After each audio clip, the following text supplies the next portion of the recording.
Welcome to How to Make It in the City on WBAI in New York 99.5 FM. This is a show where we explore both the practical and spiritual aspects of making it. This show is for artists, entrepreneurs, dreamers, and visionaries who are determined to end the cycle of working soul-crushing jobs just to pay bills. This is where we learn how to live our mission while making a great living. This is where we learn how to do well by doing good. This is where we learn how to step into our divine calling while entering a space of financial freedom and abundance. I am your host, Ama Karikari-Yawson.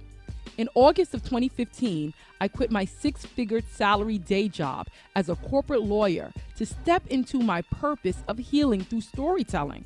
I now travel the country performing my stories, such as my debut book, Sune's Gift, while facilitating presentations and training sessions for schools, universities, governments, and corporations. Loved ones, it has been quite a bumpy ride, and I have a long way to go. Let's figure out how to make it in this city together. During this session, we are going to delve deeper into the idea of living by design.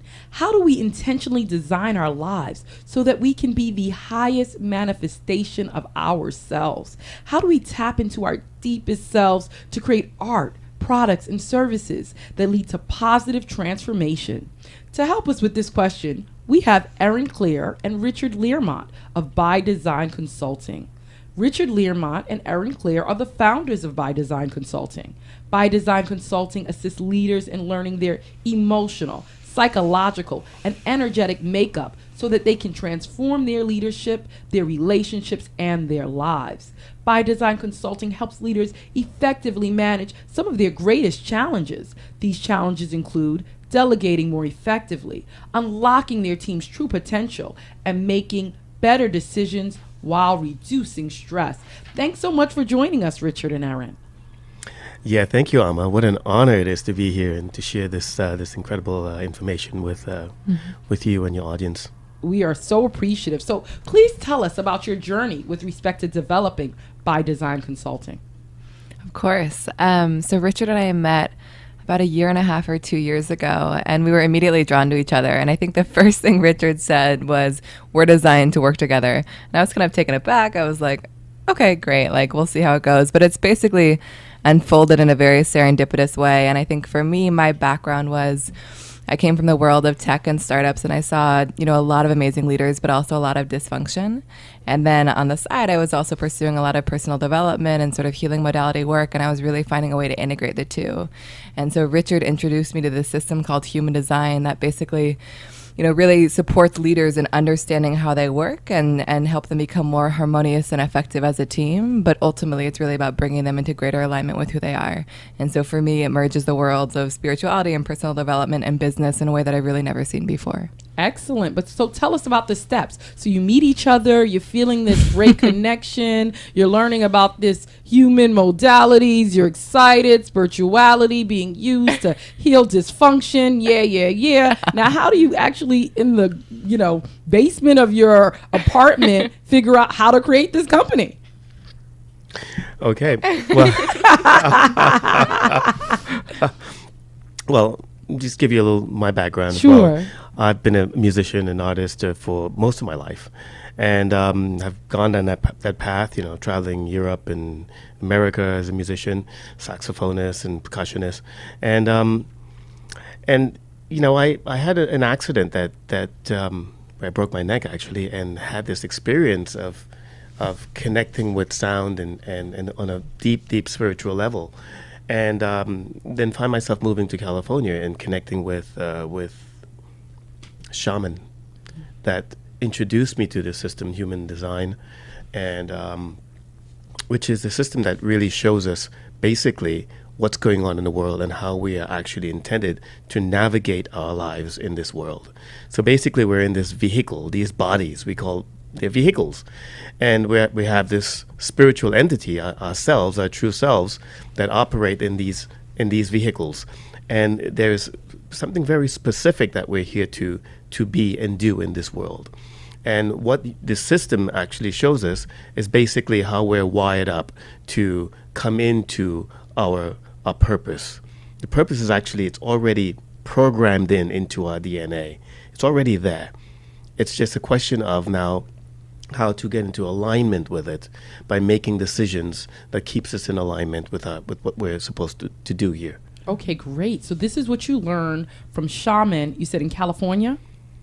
Yeah, well, he introduced me to shamanic practices, and he introduced me to this very specific system called the human design system. The human design system. Okay, so you learn this, and of course you're like set on fire. You think this can change the world, basically. This can change leaders. This can lead to positive transformation. What then do you do with the information in order to have this company that, I guess in a more structured way and more systematic way, brings that to leaders? Well, first of all, it's been a 15-year journey. And so it's been a long time developing this, learning to live it myself, learning how it actually works. And then, a couple of years ago, I've been studying, going into learning about the business aspect of it, how to apply this in the business world. And having met Erin a couple of years ago, it became really clear. I was like, okay, now I can do this. This is someone that we have in our alignment. There are certain connections that we have energetically that shows that we can make money together. Not just making money, but we have this way of how we can come together and bring this knowledge, bring this information, where it will also support our lives and we can support other people. Absolutely, and I'm glad you said making money. This show, people.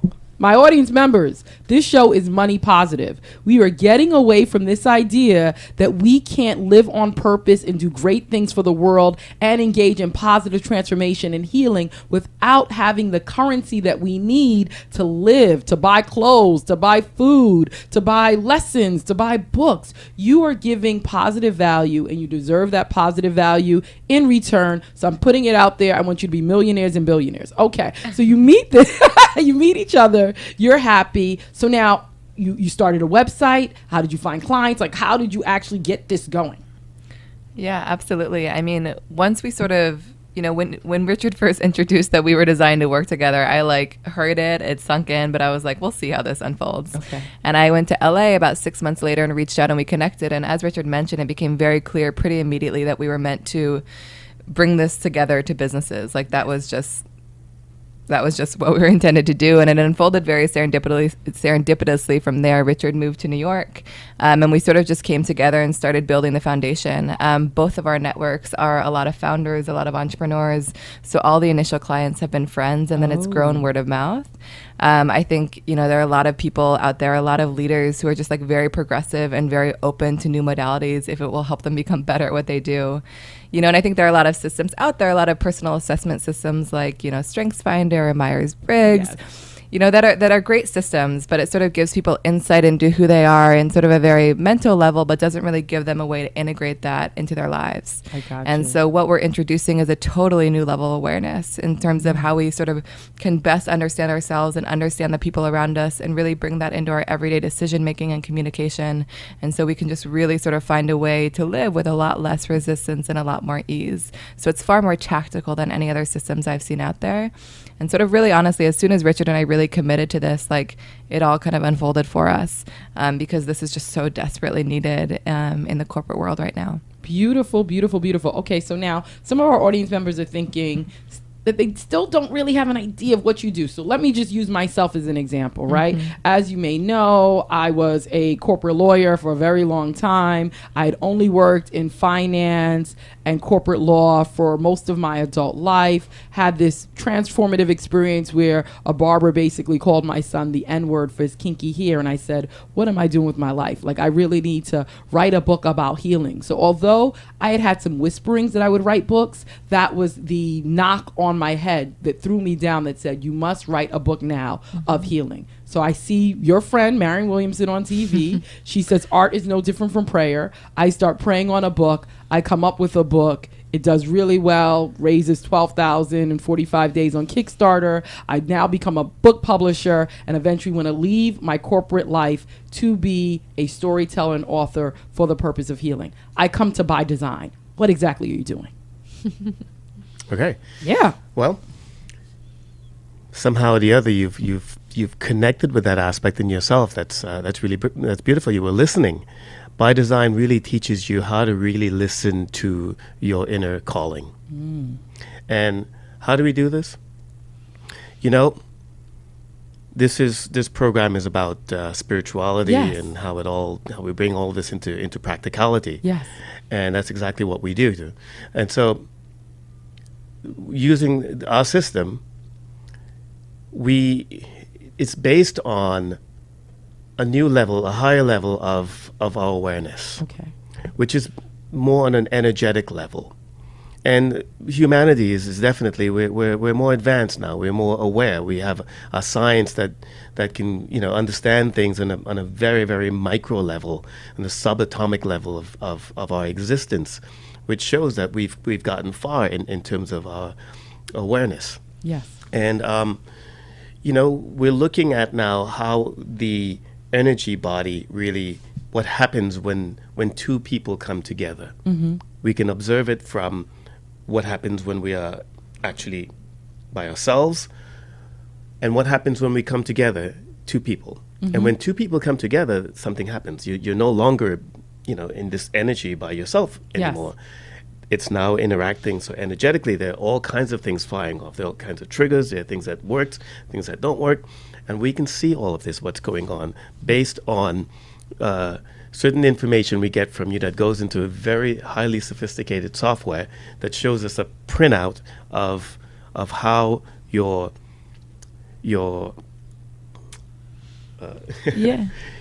help me there. Totally. I mean, I think how your energy, how your energy, how your vibrations, how what the software system is telling us what. Yeah. It shows us how we're. Go ahead. It shows us really how we're wired up. And so to give you an example of what that looks like, we'll work with an individual or a leader and we'll sort of look at like all these different aspects of ourselves. So all we need is somebody's exact time, date, and place of birth. Okay. And once we get that information, we're able to sort of get this picture of like their mechanics, essentially. It's sort of revealing all the unconscious dynamics beneath the surface. So to give you an example of what that is, it's sort of looking at how they're designed to make decisions, how they're designed to communicate, like what their natural and inherent strengths are, like what are the things that can really get them off track, just like a lot of very specific information that they can integrate into their daily life pretty immediately. And the idea is, we spent so much of our lives like looking for sort of authority and trusting authority outside of ourselves. And this system is really coming home to ourselves and sort of really tapping into our inner authority and letting that be our guide. And so when we start to bring that to teams, it's a totally different level, as Richard was mentioning, of sort of like when two people come together, we're basically revealing all the dynamics beneath the surface in terms of like, where are their potential areas of tension? Like where places where they have like a lot of harmony and a lot of possibility. So it basically sort of just like shows us, it like lifts the veil and shows us things we've never seen before. And it's really by like sort of better understanding how we're designed to operate, we become absolutely more effective at what we do as an individual and in partnership and in team.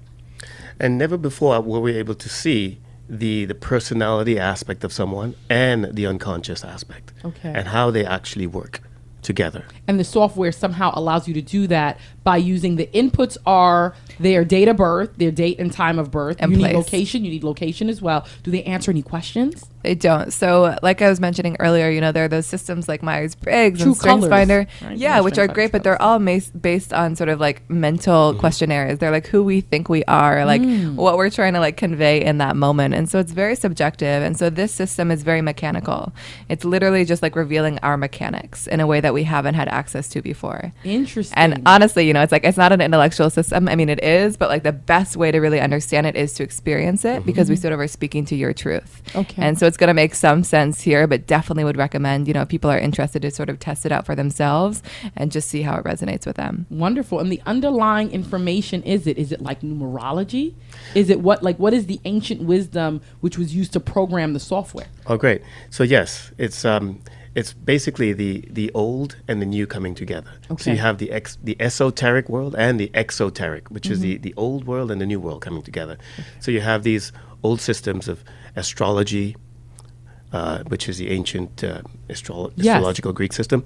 You have Kabbalah, which is the ancient Jewish mysticism. You have the Chinese I Ching, and you have the chakra system. So these four ancient systems, they merge together, and they merge with the newer sciences, biochemistry, genetic encoding, and quantum physics.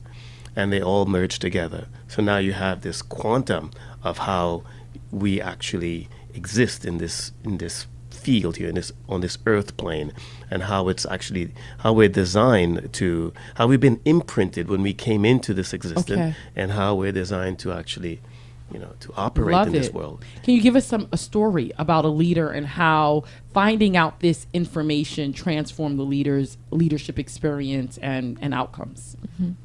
Yeah, I mean, one example that comes to mind is a very early partnership. We work with a lot of co-founders or sort of people that are considering working together, and they really want to sort of get a sense of are we really matched up? Is this a good partnership?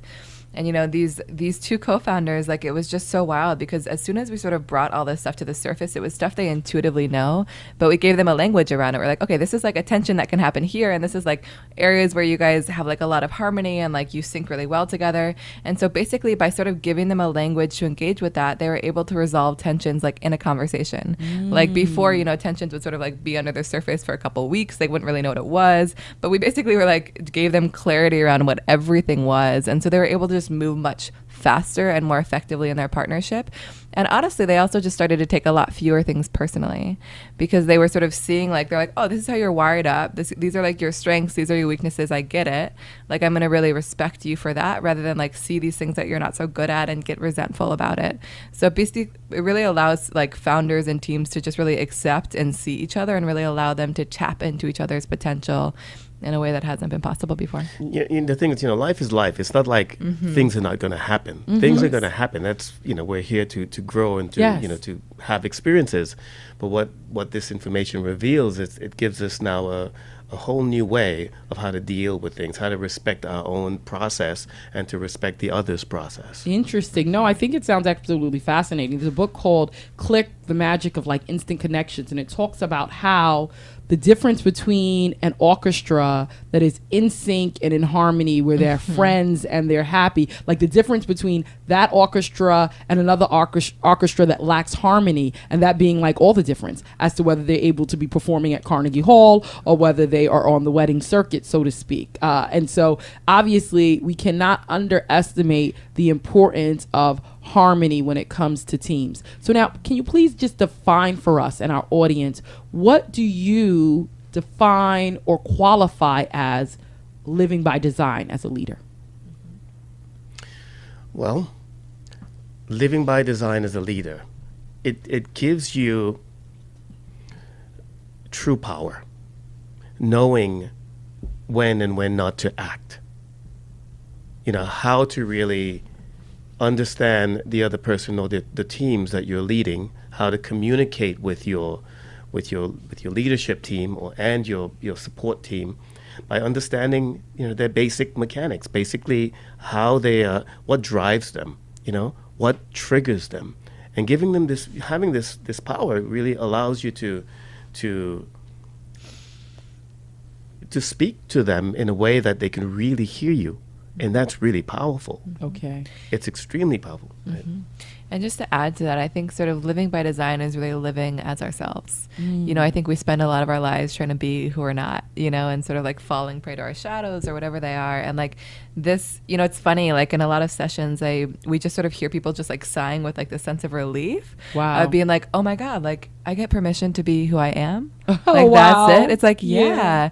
Like we've spent, again, so much of our lives trying to be who we're not. So we're really just helping people align with sort of the most authentic version of themselves and how they communicate and how they make decisions and sort of what they're working on and the environments they're working in. And so I think that like living by design is really trusting and living into our most authentic selves. And ultimately that creates a lot more flow, like you were speaking about, and a lot more harmony. Yes. And just a lot less resistance. Absolutely. So can you kindly elaborate on the sort of reasons or societal reasons or personal reasons why perhaps the vast majority of people are not in that flow and living in design and having that ease and feeling that permission to be their most authentic selves?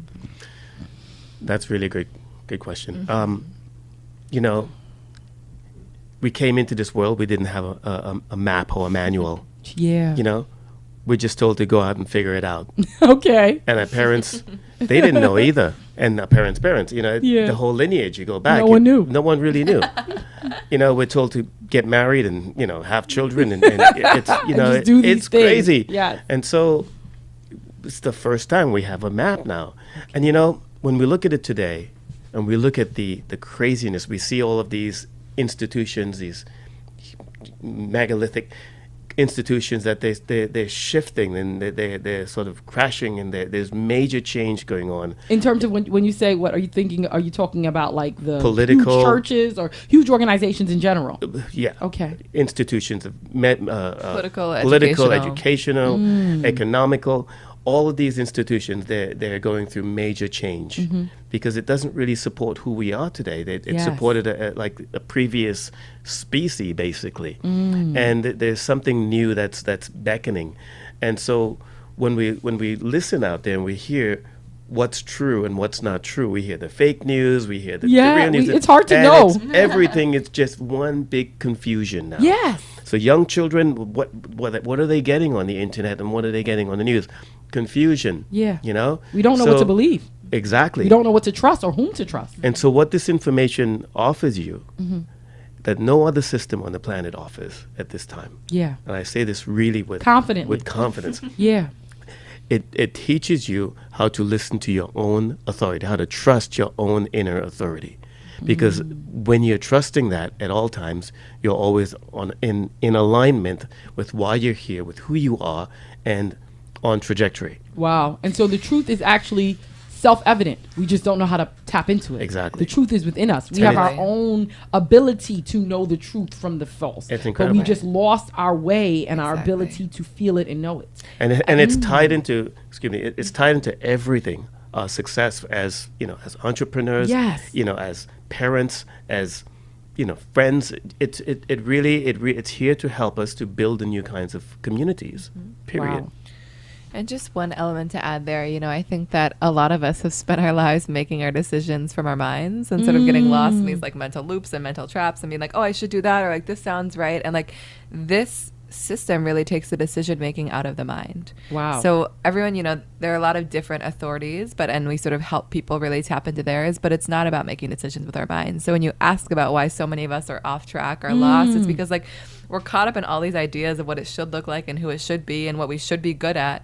And there's a lot less like relaxing into exactly who we are. Okay. And like learning to listen to our unique authority that, as Richard mentioned, is going to take you to the right circumstances and the right jobs with the right people. Wow. And just bring a lot more alignment there. But it requires a great deal of trust, which is why like this system is an experimental one. It's really about, what I mean by that is that it's one that you really have to experiment with yourself and just sort of discover how it works for you. So it teaches people how to tap into their intuition, how to get more in tune and more in sync with their natural intuition and their natural truth-seeking ability. Yeah, their natural authority. Authority. Yeah.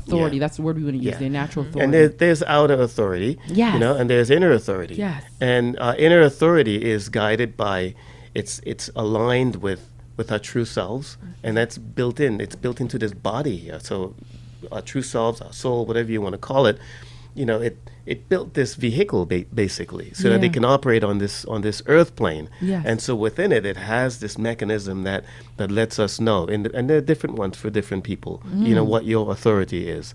and we reveal that for you. Wow. Make sure we All show you using what your that is. birthday and you need to know the specific time, like 10 a.m. Yeah. Yes. The most accurate. The most accurate yeah. that your parents can give you. Yeah. Yeah. Wow. Okay. Very, very that have been interesting. recorded. Yes, that has been recorded. Well, if you were born in a hospital type Right. setting. Yeah. Okay. Sure. Totally. Okay. Interesting. As close as possible. So now tell us, in terms of your journey of getting the corporation up, what have been, your greatest rewards and your greatest challenges?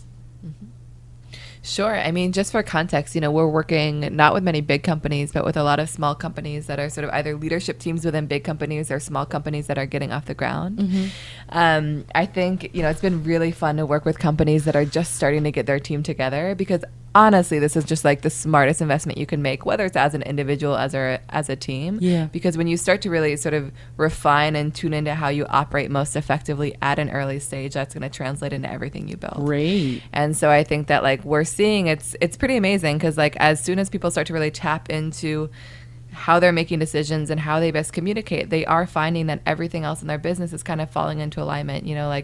They have more users, they have more clients, they're communicating better with their co-founders. It's just the flow is very different. I think we find a lot of founders that have been encountering a lot of roadblocks, and so we find that our work together really helps them just sort of ease that and just make decisions more effectively. I love it. So it sounds like the greatest reward is literally being a part of the foundational blueprint Totally. of some startup companies and teams. Mm-hmm. Yeah. So now what is the challenging? Is it marketing? Are some people coming to you skeptical saying, I don't know what you're talking about. I'm not getting my Yeah. birthday for you. Come on now. So tell me, Totally. what challenge is there in terms of getting this Yeah. out there to the world?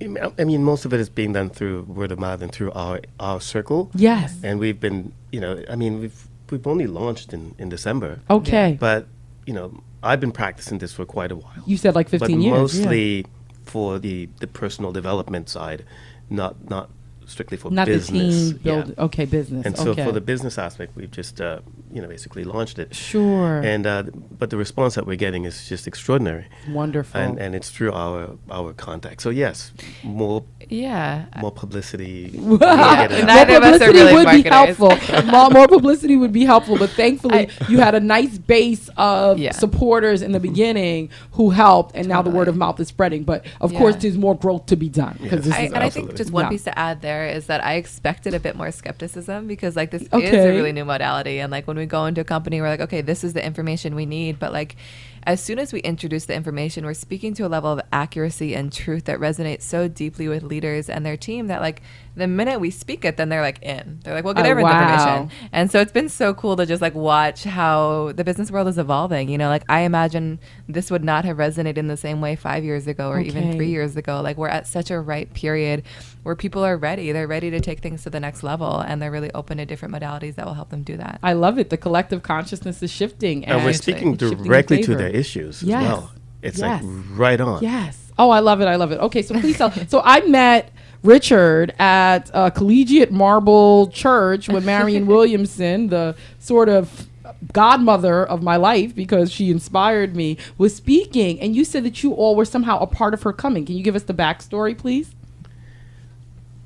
Yeah, I've been playing with Marianne for a couple of years now, actually. You play music for her? I play music, yeah. Yes. So usually during her meditation, I play a unique instrument, a handpan, as a background music while she does her beautiful meditations. Yes. That touches people so that's profoundly. The relationship. How did you two meet? I met her in L.A. at an event that I saw her speaking, and I was listening to her voice, and it was very musical, and I'm sitting there, and I listening to her, and I had this eye contact, and I keep seeing her looking at me, and I'm looking at her. And so at the end, I'm like, That's how all the relationships start. Richard's eye contact game is so strong. He's bringing in, powerful, lovely women left and right just with his eyes. So at the end, I went up to her. I said, Marianne, I'm connecting. Yeah, I feel like, you speaking to me musically. I mean, do you have someone playing music, backing you up? And she said, no. No. What do you do? And you're like, I'm your man. And it was right away. She just made the connection. Wow. And so then how'd you wind up in New York with this whole collegiate marble church? It was just, by coincidence. It By was coincidence. just, I was at the point ready to make a move when we decided Yes. that let's do this for real, let's go all the way. And New York felt like it would be the right thing. I just had a New York calling anyway. It was time to come back to New York. And a few months before, Marianne had moved to New York. Wow. Perfect. Yeah. This is beautiful. So now we greatly appreciate your time. Please let the audience know how they can keep in touch with your work, get to know you, learn more about human design. How do they stay in touch? By design. Totally. So they go to, okay, so tell us. So our website is bydesignconsulting.co. So there's a lot more information on there, and then, reach out to us directly. So that's by design, BYDESIGN, CONSULTING.CO. Exactly. Yeah. And just send us a note there. Perfect. And we'll be in touch. We read everything, and we'd really, love to share the system with more people. So if it resonates at all, let us know.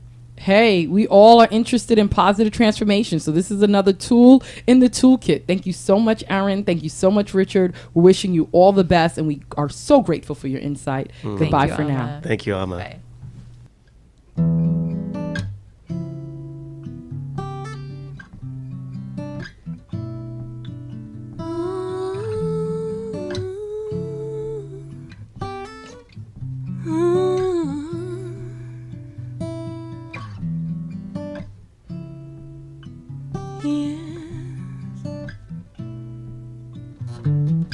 Face against the window, breathe a little air. I pull my scarf into me close in case your scent's still there. Face against the window, breathe a little air. Pull my scarf into me close in case your scent's still there. The train has left the station, that means I'm getting there. But when I close my eyes,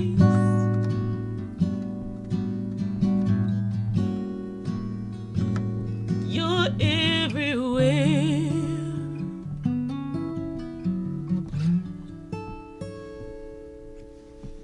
I'm passing all the houses and the stations, making out big plans. I press my back into the sea, imagining your hands. The train has left the station, that means I'm getting there. But when I close my eyes,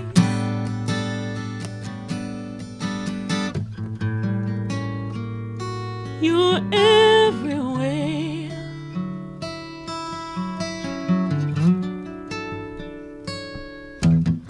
The signs blend into trees,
face against the window, breathe a little air. I pull my scarf into me clothes in case you sense still there. Face against the window, breathe a little air. I pull my scarf into me clothes in case you sense still.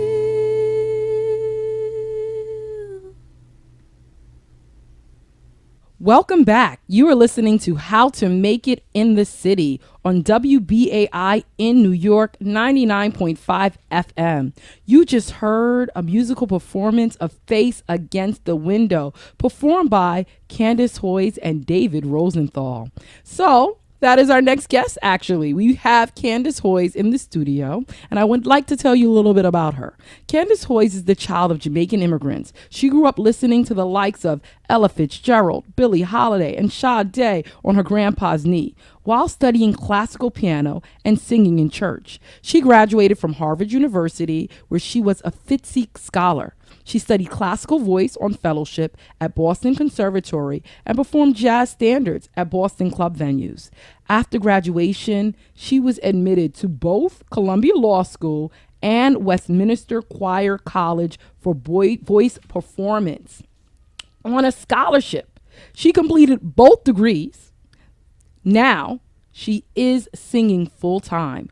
On a Turquoise Cloud is her independently released U.S. album, which she executively produced. Turquoise Cloud quickly climbed to number 10 on the U.S. jazz charts and defied convention for indie jazz albums when it was selected by Soul Train as one of the best albums in 2015. She is now a popular feature performer at Jazz at Lincoln Center, and this year she is touring the U.S. and Europe with her band. It's also important to know that she's featured in a TED Talk where she performs her debut album and discusses her artistry. We are so happy to have you here, Candice. It's great to be in the studio with you. Audience members, I have a secret to tell you. I know Candice from Harvard University. We actually overlapped 1 year, and I don't think I've seen her since that year, which was some time ago, 1999. Don't hold it against us, but okay. So now I'm seeing her for the first time. Candice, welcome, welcome, welcome. Welcome. Thank you. It's so good to follow you on Facebook and to learn all about your music and your work. And I want you to tell me, since it's been a long time, how did you navigate this transition from Harvard? Like, we went to a school, people, that is known for churning out, let me tell you the professions, okay? Bankers. That's what I did. After Harvard, I went on to do investment banking at Bank of America. So bankers. Consultants, a lot of people go on to the likes of like McKinsey, Booz Allen, et cetera, et cetera. Medical students, many people apply to medical students, and many people apply to law school. You kind of fit into that vein because you did go to law school. I did. But you're not falling into that vein at this moment as you're at Mittens and at Lincoln Center performing. So tell us about this. How did this wind up happening? Well, Ama, even though school was a little bit ago for us, we keep up with each other and we support each other. So I have absolutely loved watching you work. Thank you. It's quite sensational. Thank you. This is a wonderful iteration of your work. I'd say I think that it has to do with your worldview. And when and I think for both of us, and I speak for myself now, my worldview is bigger than any one place I've passed through, including Harvard. It was a great and rich educational environment, but I don't know if it has to do with that, the immigrant voyage that my family took, and I'm sure it's a part of my fabric, and so it comes into how I look at things, but I don't think that any one part of my life defines me. And so even though I know that Harvard, clearly has a penchant for, creating these sort of corporate opportunities, it's also the home of poets. Yeah. It's a home of great painters. Yo-Yo Ma went to Harvard. There are a lot, Vijay Iyer, he went to Yale, but he's a professor at Harvard now. Cornell West. I mean, there's a wide range of colors and hues that people and their, people come in and gifts work in the same way. So I've been a musician since I was probably 2, you could say, singing and kind of orating, memorizing little speeches and giving them. And so that doesn't leave you no matter where you go. Yeah. So it was always with you. Very but much. now there are many people who, upon your entry to Columbia Law School and your graduation from Columbia Law School, would say, now you have it made. You have an Ivy League undergrad degree, an Ivy League law school degree. You can write your ticket, make $200,000 a year, your first year easily, and continue on a very set and stable path. That is not the path you chose. In those moments after law school, tell us what you did and what guided you to this moment. Well, I'll roll back slightly. And in college, I was doing a lot of performance, but I was also a really serious student. And the one thing I would say is that I knew wonderful people like you who were kind of touchstones and inspirations along the way. And that kind of community helps. But just as a highly individualistic person, I couldn't still figure out how to be a professional musician in a way that seemed sustainable in the long term for me. And so one of the things I did when I was searching was took that LSAT law school entrance exam. Yes. But in my mind, I thought if I got to Columbia Law School, it would be a way for me to explore a side of myself. And thank you for the loans that you made it possible. I mean, it's not easy. It's a costly exploration. It's a costly exploration. But it's also, but I gigged all through law school. Yeah. And when I got there, I actually found a lot of other artists. There were other artists who were on Broadway. There were people, opera singers. There's one who still sings at the Met, who worked at Davis Polk and I think maybe still does. Yeah. It's not typical, but I think as we, the millennial generation, a little before and a little after, we do more than one thing. And it also is part of the immigrant experience that you can do more than one thing to sort of find your own context. And so I think in time, being in the right environment in New York, found a way that made sense to me, and then was able to sort of codify that by going to music school after law school. Okay. But I did have an offer from a firm and all those type of things. You didn't take an offer? No, I went to music school. I got a scholarship to music school and I went directly, but I was very purposeful. Yes. I think that's what it is. I didn't always know how I was going to do it, but I was purposeful in everything I tried. I love it. And so I completed everything I did. And but for you me, had that was intention. key. You had that intention. Well, yes, I was certainly cried a lot and questioned things at times when I was in school. It's not an easy process, but yes, keeping a sense of purpose, even when you're not sure about the outcome, is a key part of being a musician and artist, and I think also just an enterprising person in general. Mm-hmm. Okay, so you go to music school afterwards, and then how do you navigate? You have a law degree. You have what is the name of your music degree? I have a master's in music in voice performance and pedagogy. Wonderful. So you can teach as well. Yes. So wonderful. So now what do you do afterwards? You get that diploma. How do you navigate? In fact, my first job, and I hadn't completed my music education yet, and I got a job jumping in for a sick colleague at Carnegie Hall. And so it was a really sort of exciting and exhilarating and scary start in this city. But I'm grateful for those things because they really kind of galvanize you. And then of course it was, straight down from Carnegie Hall to a lot more humbler, more humble opportunities. But it makes you see that if you're prepared, a lot of things can open up for you. The thing I would say is it's key to my journey as an artist and as an entrepreneur or whatever. Yes. Well, certainly, yeah, I'll claim it. I'm a producer too. So my music education is classical. Mm-hmm. So I feel like my sound is really influenced by that at times as well. Yeah. A range of things. And so I feel like I'm putting a new stamp that combines different styles on my music. Okay. And so you start gigging, basically. You got this gig because you were filling in, and then you just continued on that path of finding venues where you could perform after graduation. And it was largely, the industry was largely the classical side of things. Okay. Because I have a voice that's very very nimble in a certain way, and it has a certain range to it. Yes. And I love singing classical music as well. Yes. So that was what I was getting hired in principally. And then I had a really watershed opportunity in 2013 when Wynton Marsalis wrote this piece that's combines different styles. And so he was looking for a collective of artists such as myself who sing classical music as well as soul and jazz and world music and other things. And so that moment was not only a great career opportunity, it really kind of radically shaped the first thing I was going to record and radically shaped my trajectory, I'd say. Because that's when you started moving into jazz.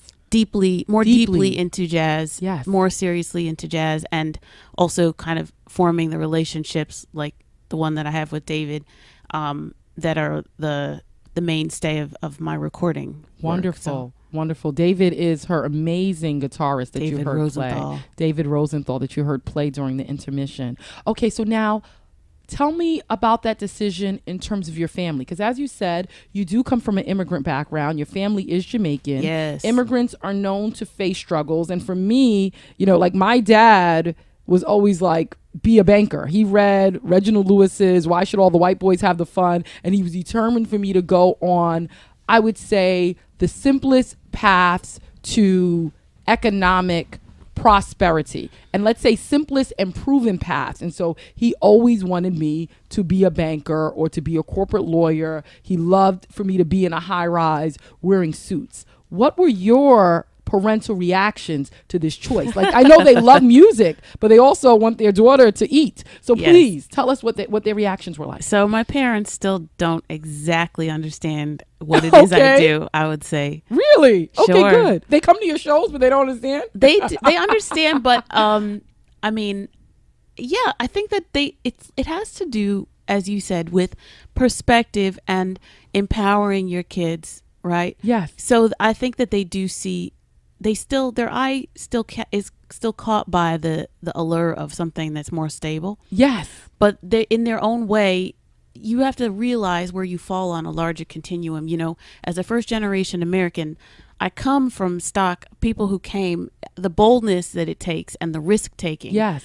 As stable and conservative as they are here in America, they were audacious in coming over here in the first place. Mm-hmm. And that's I think that's the character of my music. Why I'm really moving into different territories stylistically is not a thing for me. And also kind of having different hustles or having different jobs in the interim is not a thing for me.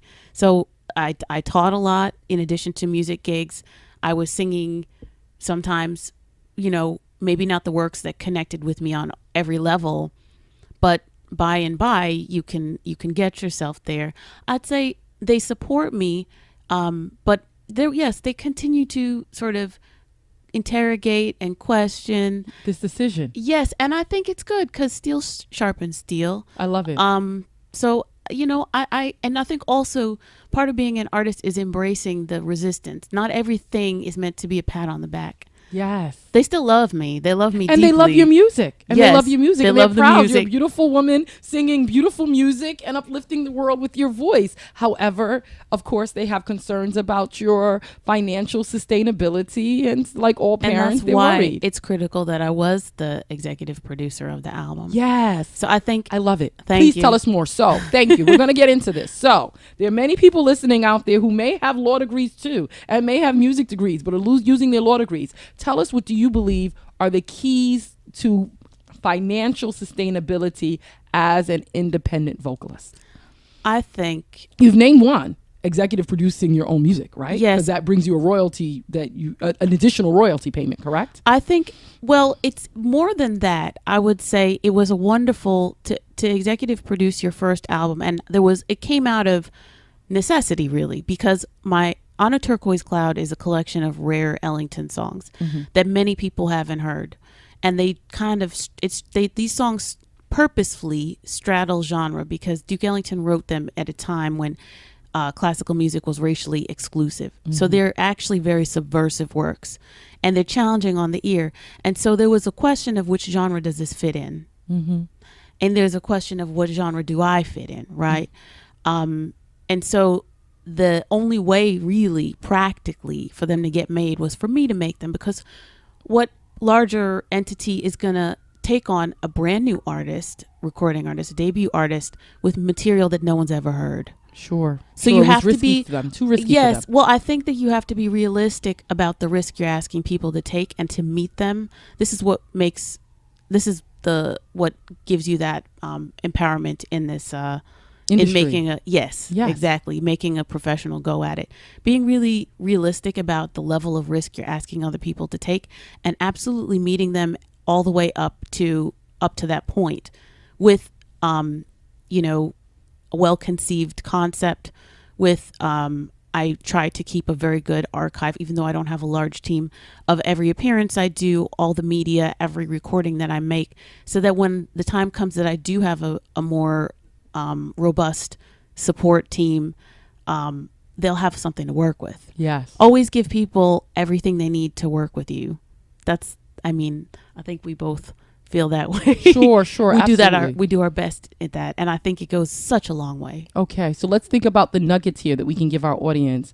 I'm hearing the fact that you were flexible, right? So you're flexible with respect to the type of music you were willing to sing, and thankfully you've been blessed with a great range. So you were taking opera gigs and jazz gigs in the same month, right? Yes. 2, you're flexible with respect to side hustles, because you also use your music pedagogy background to teach. That helps sustain you along the way. 3, you executively produce your own music, being realistic about the risks others are willing to take, and being willing to bet on yourself.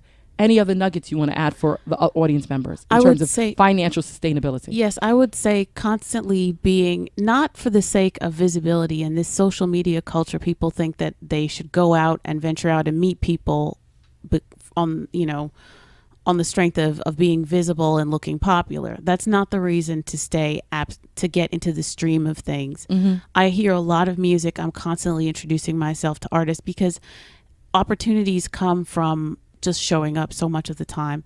So while you're working as an entrepreneur on your own project, don't be myopic about it.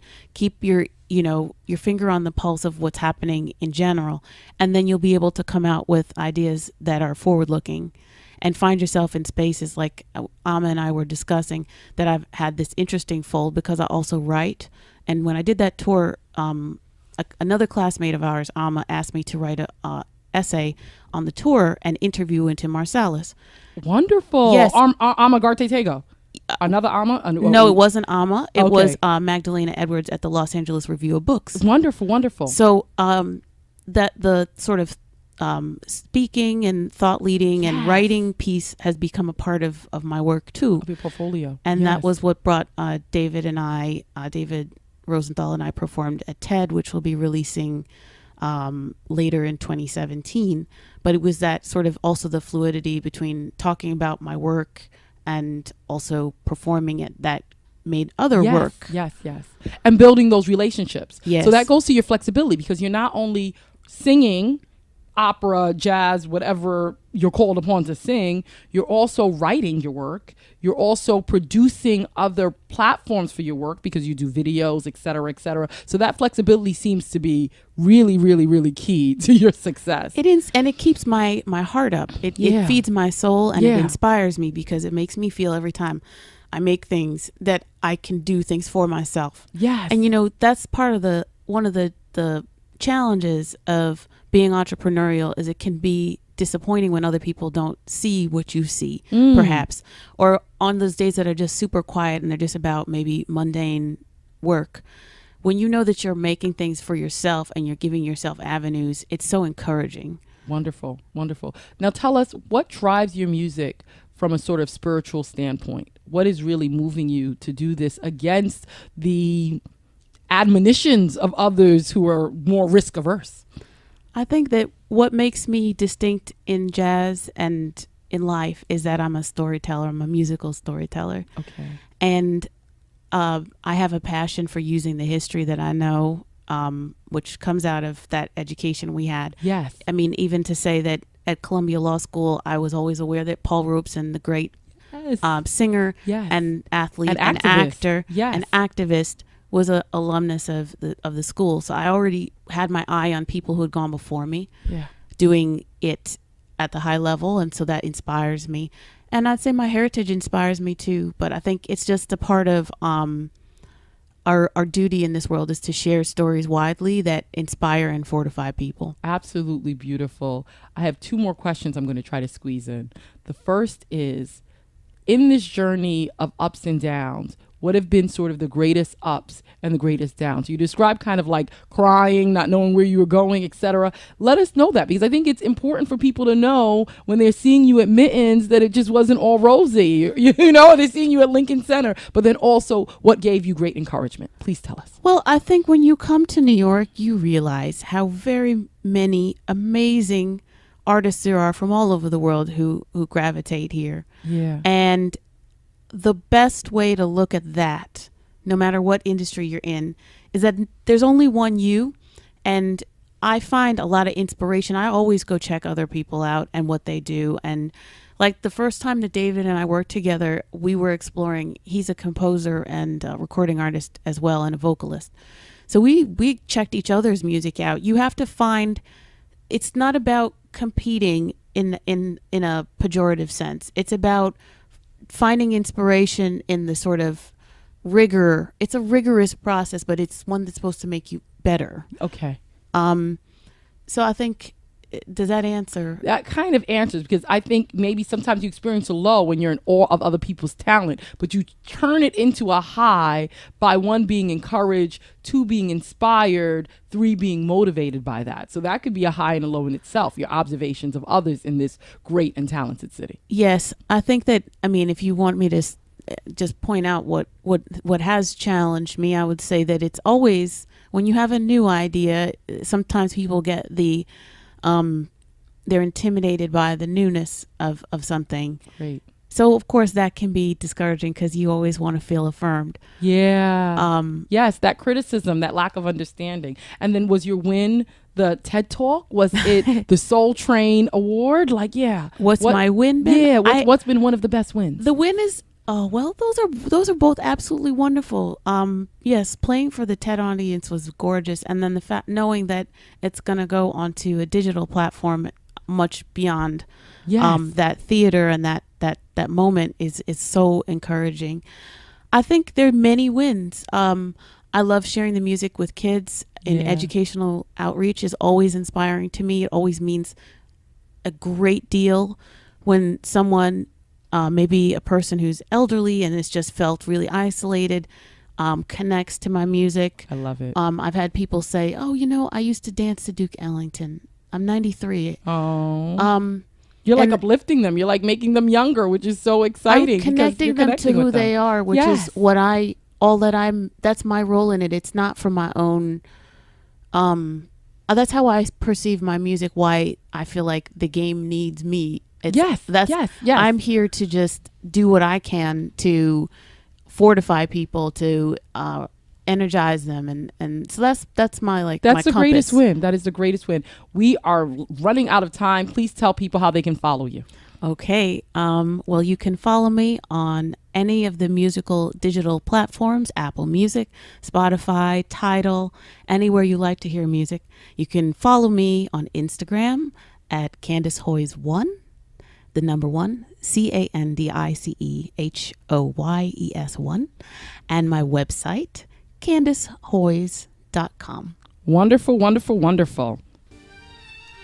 This concludes How to Make It in the City. We are so grateful for the wisdom and experience of both Richard Learmont, Erin Clare of By Design Consulting, and Candice Hoyes. They have inspired us to believe that we can indeed make it in this city. Thanks so much for listening. I'm your host, Ama Karikari-Yawson, Esquire, author of Sune's Gift and educator. I'd love to visit you. I'd love to get to know you. Please email me at ama@wbai.org. Call me at 347-886-2026. And please support the work of WBAI by being a WBAI buddy. Thanks, and until next week, I am wishing you love, joy, health, peace, prosperity, and all good things. Be well, loved ones.